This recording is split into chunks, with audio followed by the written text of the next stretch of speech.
following other people's opinions.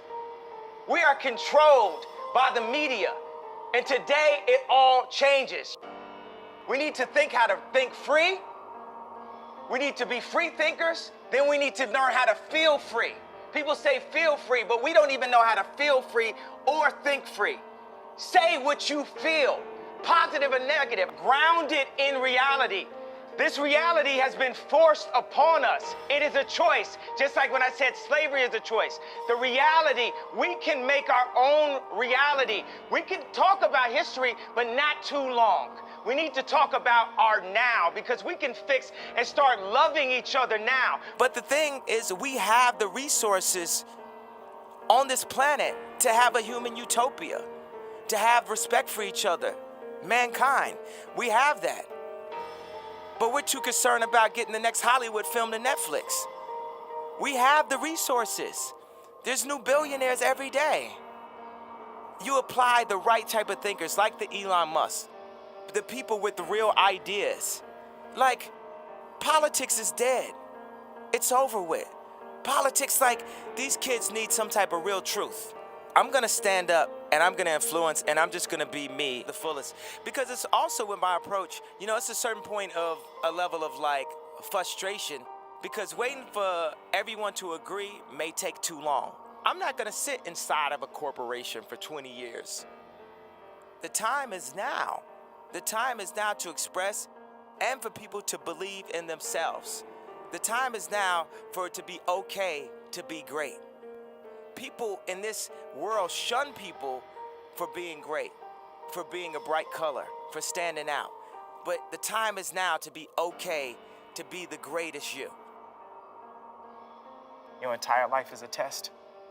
And when did you have the most anxiety in grammar school and high school? No question. On test day. So your entire life become this test. I ain't trying to say the right answer. I am just doing what I feel. My mama said trying is failing. There is no ifs, woulds, coulds, shoulds. It just is, and we just are. And it is so. It's simple. And this mentality should not be defeated. Ye cannot die. Ye cannot be buried. There is nothing. As a matter of fact, no enemy. The enemy is a concept that's out. Before I found Christ and gave my life to God, I would try to lean on my own understanding. And that's the universe is like a black hole of information. What do you mean by your own understanding? Meaning, when people asked Einstein, said, you're the smartest person, what would you like to know? Einstein's response was, I'd like to understand the mind of God. Meaning God is all-knowing, and we can only know or see, and for me as a visionary, we can only know or see what God allows us to see and what he feels we're ready to see and understand, to maximize what our Maslow's hierarchy of need chart is. You know, what sets our dopamines, what sets our serotonins off, what makes us feel good. Basically, like, you know, we did a good deed, and it's like, it was somehow, you know, just doing a beat for a local dope rapper really meant a lot to me when I was 14 years old. Doing a beat for just anyone famous that had a major record deal was a lot to me at age 19. Me being able to, you know, put out my own music, and that was a lot to me at age 24. Meaning, as I grow, God sets new stages in the game of life for me that you get your satisfaction. Like Maslow's hierarchy of need is like our satisfaction chart. What makes us feel whole and accomplished as a human being? So as I go through these different levels, there's times where I would use confidence when I knew what I was doing, and I would use arrogance when I didn't know what I was doing. But I'd rather use arrogance than to let someone diminish my idea of myself, because that is what keeps us going. Hope actually keeps us alive.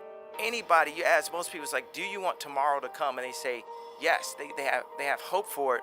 But I went from having confidence and arrogance to having faith. And faith is the opposite of fear. And that created this fearless approach that I have. And that's what now has made me the fearless leader that I am, that I've like crystallized into the leader that my mom always knew I would be when kids followed me in preschool.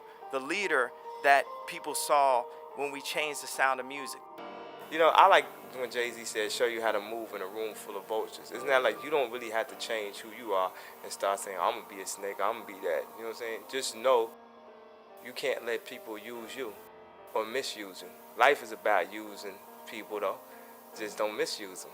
I mean, just in life, if you like the type of music and you listen to it all the time, you know, why not follow your heart? Why not follow what makes you happy? I remember when the song the movie American Werewolf in Paris came out, and it had the theme song, I think was by Blur. Nothing hurts like your mouth, mouth, mouth. And like me and my friends used to love that song so much. And it was like we weren't supposed to like the song or something because of where we were from. Or we like songs like So Kiss Me Under the Moonlit Starlight. Like all these songs are just these incredible melodies from the 80s and from the 90s. A lot of the 90s stuff. And people keep on saying 80s, but they were like, Mr. Jones and me. All these sweeping melodies and Nirvana and shit like that. And I'm like, I really love music and I love to sing these songs and I can make music. So why not just make music? The greatest thing that a man has to give to anyone, whether it's their kids or whether it's their wife, is time. And how much time do we spend, you know, chasing the American dream or chasing money and materialistic things? How much time do we actually give to the women and children? And that's what this album, more so than, you know, what type of music, you know, the way I chose to express it, that message is what people need to leave with the most, I think. There's a balance of family and calling that I specifically have.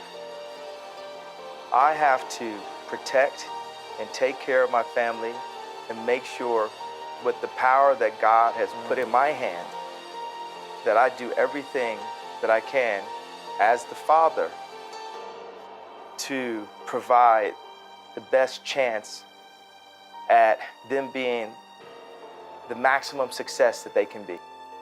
I think people focus too much on the past and focus too much on regret.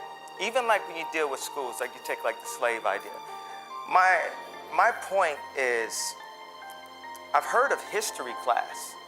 I've never heard of a class that breaks down how you balance a checkbook or how you control your finances, which my father never taught me that.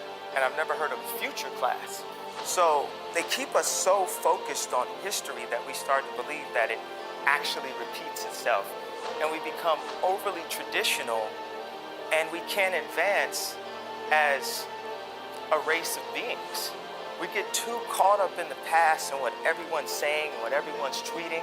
And sometimes you just have to be fearless enough to break the simulation.